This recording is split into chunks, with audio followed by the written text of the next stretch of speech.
Assalamualaikum warahmatullahi wabarakatuh. Saya Yuda Manggala. Kita ngobrol di podcast Republika edisi Ramadan.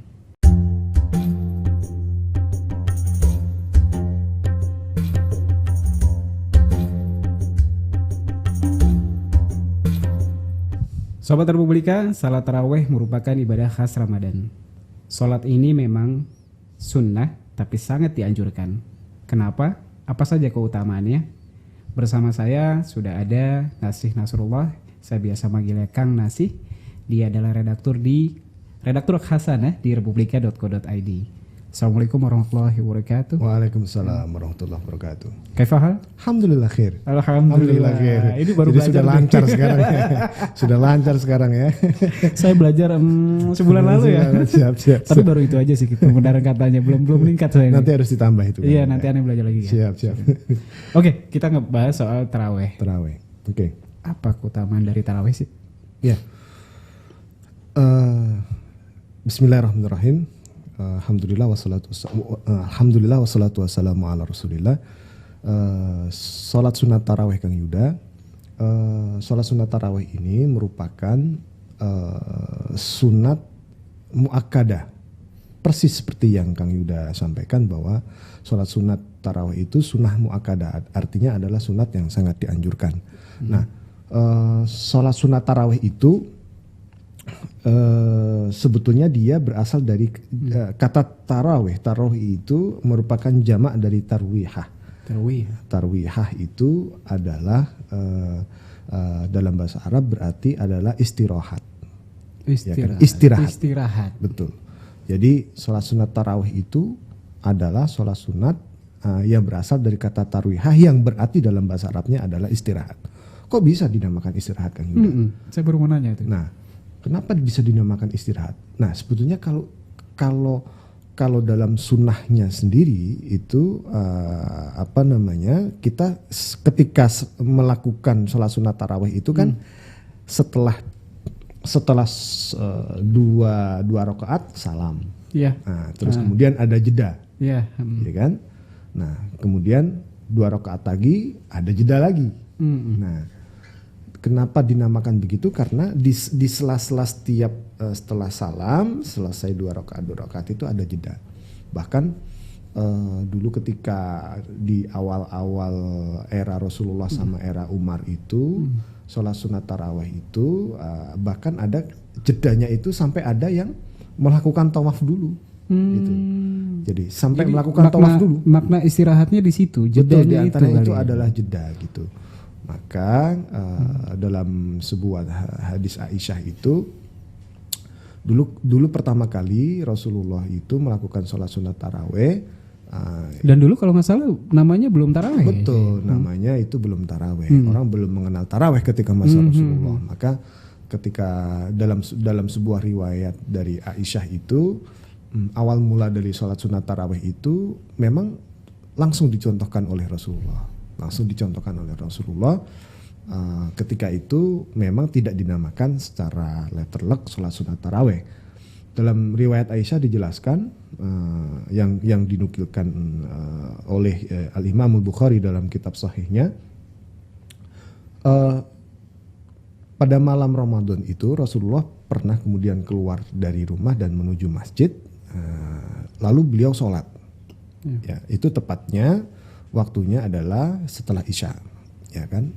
Nah, setelah Isya itu Rasulullah kemudian sholat. Itu ketika pertama kali Ramadan.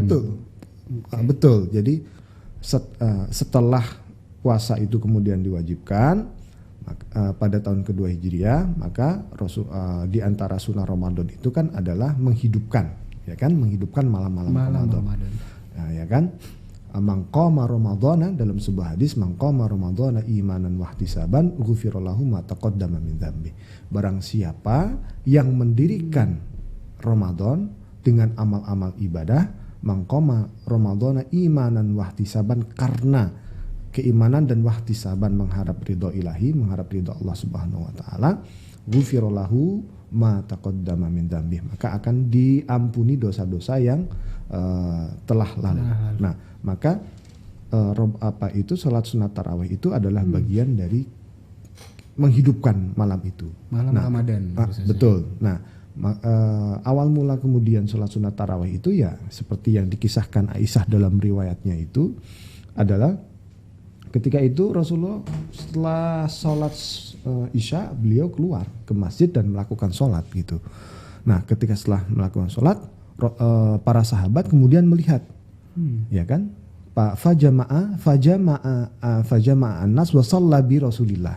Wa shalla bi Rasulillah ini maknanya para sahabat mengikuti, ya kan, sholat sendiri-sendiri memang, belum berjamaah ketika itu. Sholat sendiri-sendiri mengikuti sholat sunat Rasulullah itu gitu kan.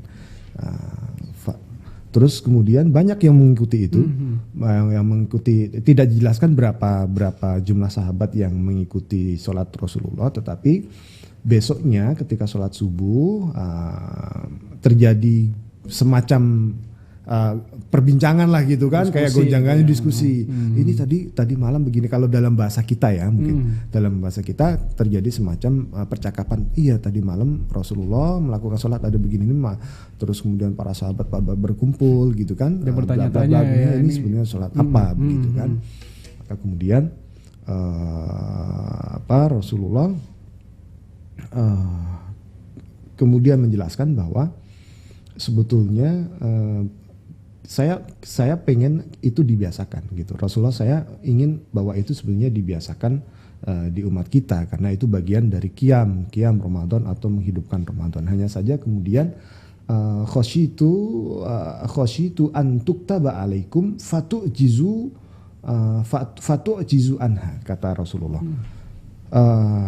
Kenapa kemudian Rasulullah itu dalam riwayat lain tidak setiap malam beliau melakukan, ya kan, melakukan sholat itu, ya kan, di masjid. Betul, di masjid dan memang riwayat lain bahkan tidak melakukan sholat tarawih gitu kan. Kenapa? Karena khasyitu antuk taba alaikum fatu'jizu anha, kata Rasulullah. Saya khawatir kemudian ini kemudian diberlakukan, sunnah ini kemudian diberlakukan, fatu'jizu anha, maka kalian akan keberatan gitu, akan keberatan dan kalian tidak mampu melakukan sholat sunat tarawih itu. Maka kemudian Rasulullah bahasanya itu kadang sholat sunat tarawih, kadang besok enggak begitu. Gitu. Jadi dalam sebuah riwayat lain bahkan Rasulullah itu melakukan sholat sunat tarawih 7 hari terakhir. 7 hari terakhir maknanya begini. Dalam 7 hari terakhir itu 7 harinya beliau melakukan, hari ke-7-nya beliau melakukan, terus hari ke-6-nya tidak, ya kan? Hari ke-6-nya berarti kan counting down. Jadi counting down dia hitungan 7 hari terakhir Ramadan. 6 hari beliau tidak melakukan, hari ke-6 beliau tidak melakukan, hari ke-5 beliau melakukan gitu. Jadi beliau semacam sengaja membuat jeda-jeda itu agar tidak muncul persepsi bahwa itu adalah sebuah sunnah atau bahkan kewajiban yang itu dicontohkan oleh Rasulullah. Sehingga tidak sampai ke anggapan kalau itu harus wajib, bahwa itu harus wajib gitu, karena itu kan memang awal-awal maksudnya awal-awal legalisasi ataupun tasyri', ya kan, tasyri' itu semacam legalisasi dari syariat Islam pada masa awal. Jadi Rasulullah khawatir kalau itu dianggap sebagai sesuatu yang wajib gitu. Ngebahas soal etimologi atau asal bahasanya. Betul. Ya istirahat tarawih. Ketika di zaman Rasulullah sendiri disebutnya sebagai qiyamul lail ya. Sebetulnya bukan dianggap secara spesifik. Jadi beliau hanya sholat aja, sholat. Tetapi itu bagian dari qiyam atau menghidupkan Ramadan gitu. Kapan istilah tarawih ini muncul? Istilah tarawih muncul dan itu semacam terlegal formalkan kalau dalam bahasa hukumnya itu adalah ketika masa Umar bin Khattab, Kang Yuda. Jadi Umar bin Khattab itu setelah masa Rasulullah, ya kan, kemudian masa Abu Bakar, memang sholat tarawih sendiri-sendiri, ya kan, mungkin ada tapi ya mutafarrikun dalam bahasa yang disebutkan dalam banyak kitab hadis dan kitab tarikh itu mutafarrikun itu maknanya ya sholat sendiri-sendiri. Di masjid memang ada gitu kan, Setelah itu sholat beliau menghidupkan sendiri-sendiri. Maka kemudian pada era Umar bin Khattab, terus kemudian dalam banyak riwayat disebutkan uridu an akuna annas fi qiraatin wahidah. Maksudnya fi qiraatin wahidah, Umar mengatakan bahwa saya ingin bahwa sholat yang tercecer-cecer ini, apa yang dilakukan banyak sahabat kita ini, ya kan, berkumpul dalam satu imam, gitu. Maknanya berjamaah, ya kan? Maknanya berjamaah sholat sunat taraweh ketika Ramadan itu dilakukan secara berjamaah. Maka sejak masa Umar itu tidak dijelaskan kapan tahunnya. Yang jelas di situ dijelaskan ketika masa Umar, tentunya sekitar berapa tahun setelah Rasulullah meninggal ya. Ada berapa tahun kira-kira? Sekitar 2 tahun atau berapa itu? Ya pokoknya setelah itulah ya. Setahun.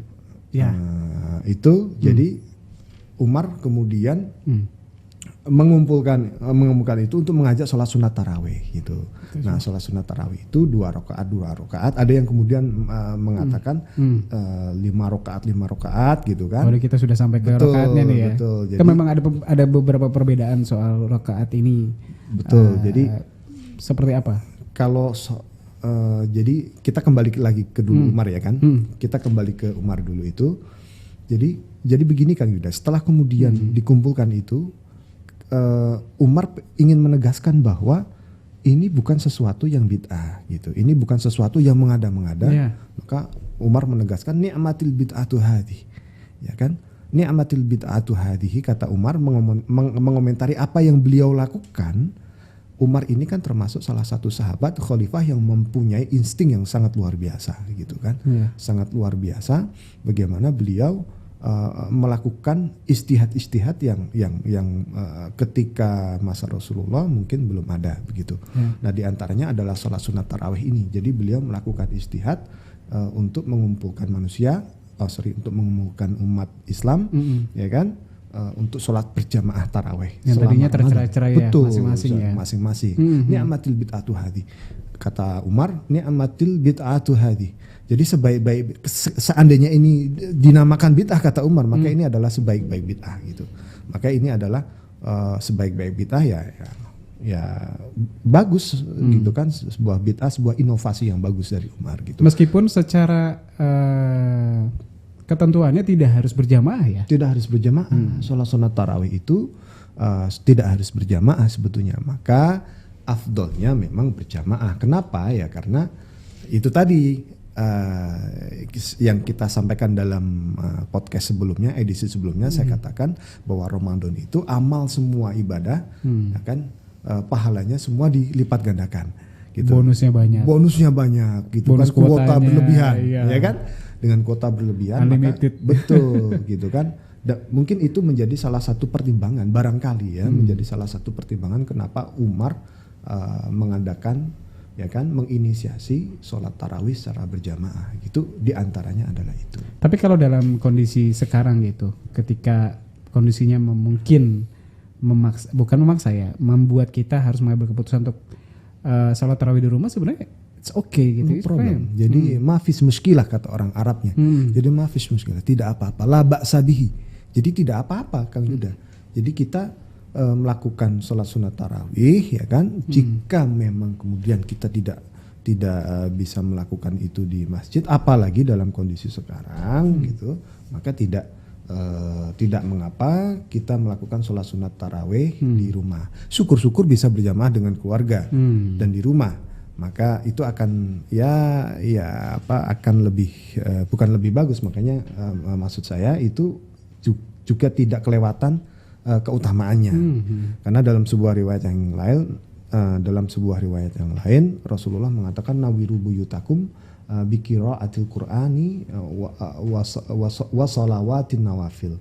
Jadi kata Rasulullah, terangi rumah kalian itu dengan bacaan Al-Quran, dengan sholat-sholat dan dengan sholat-sholat sunat.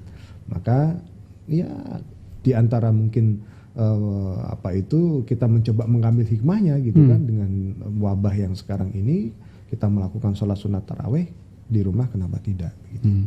Tapi Kalau tidak taraweh, batalkah puasa? Salat sunat tarawih itu tidak termasuk hal-hal yang membatalkan puasa atau tidak. Jadi salat sunat tarawih itu adalah semacam ingredients, semacam pelengkap. Pelengkap. Maknanya pelengkap begini. Dalam yang hadis yang saya kutip di awal tadi itu Kang Yuda, kan mangqoma Ramadhana imanan wahtisaban. Jadi kita itu dianjurkan Rasulullah untuk menghidupkan malam. Nah, menghidupkan qiyam, ya kan? Nah, ini yang penting juga kita pahami Kang Yuda. Istilah qiyam. Kadang kita kan mengatakan qiyamul lail, ya kan? Betul kan? Qiyamul lail itu dalam pahaman kita memahaminya adalah saya sih sholat malam. Sholat malam. Padahal sebetulnya enggak Kang Yuda. Jadi qiyamul lail itu sebetulnya adalah dia merupakan kalau bahasanya ya, kalau dari segi bahasa Arabnya qiyam itu adalah menghidupkan, mendirikan malam. Artinya mendirikan malam itu bisa dengan apa aja dong, ya enggak? Bisa dengan tilawatil Quran, dengan membaca Quran, atau dengan zikir, ya kan? Membaca sholawat, membaca apa yang bagian dari zikir itu, atau hatta itu sendiri melakukan sholat itu tadi gitu kan, melakukan sholat tahajud, melakukan sholat tarawih gitu. Maka kemudian terus muncul pertanyaan lagi, kapan kemudian sholat sunat tarawih itu disunahkan gitu kan? Sholat sunat tarawih disunahkan, pelaksananya kapan? Nah kan bisa jadi begitu kan? Qiyamul lail itu sebetulnya qiyam yang dikategorikan qiyam itu sejak kapan? Boleh nggak misalnya qiyamul lail itu setelah maghrib? Ya kan? Apa dia ketentuannya harus setelah isya? Apakah harus? Ya kan? Harusnya gimana tuh? Nah, kalau berbicara itu ada beberapa pandangan ulama yang saya kutipkan dari ini, ada salah satu kitab bagus Kang Yuda. Sebentar saya buka. Nah itu kitab ini sebetulnya ringkas yang ditulis oleh salah satu ulama dari Suriah. Kitab itu berjudul Al-Khulasa fi Ahkam Salatit Tarawih.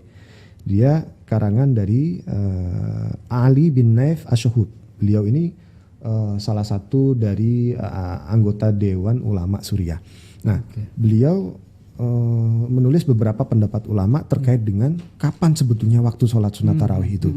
Nah, kalau ittafaqo al-jumhur, ya kan, mayoritas ulama itu sepakat bahwa pelaksanaan sholat sunat tarawih itu adalah setelah sholat isya, gitu. Setelah sholat kesepakatan isya, ulama betul, setelah sholat isya. Nah, lebih bagusnya itu adalah diakhirkan kan, fi jaufil laili.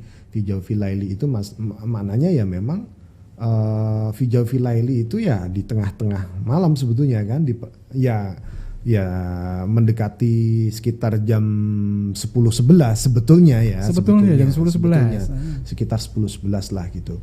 Nah, itu sebetulnya, atau bahkan kalau mau fi muntasafil laili, jadi mendekati pertengahan malam. Nah, itu sebetulnya gitu kan. Tetapi ya kan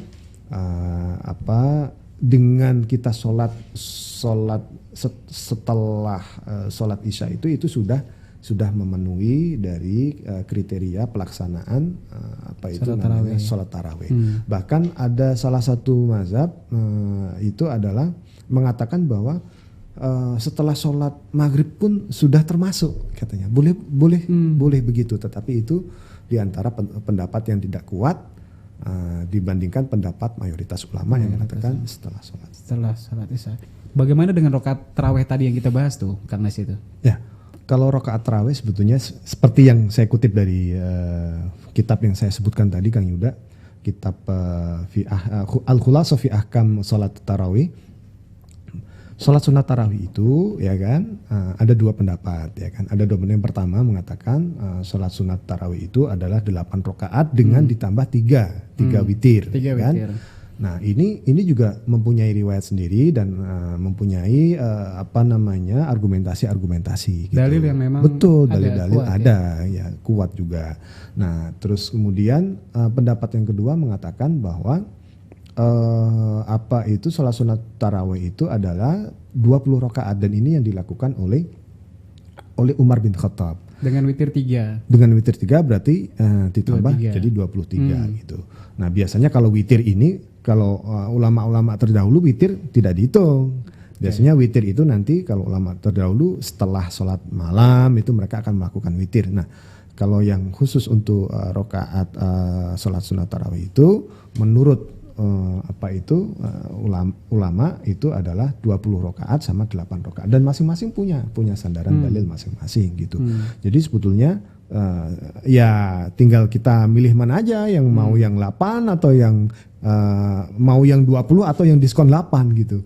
Jadi sama-sama mempunyai landasan, betul ya, landasan gitu. Jadi yang salah itu adalah yang dipersoalkan justru adalah yang enggak tarawih. Yang enggak sholat tarawih. Betul, yang enggak sholat tarawih.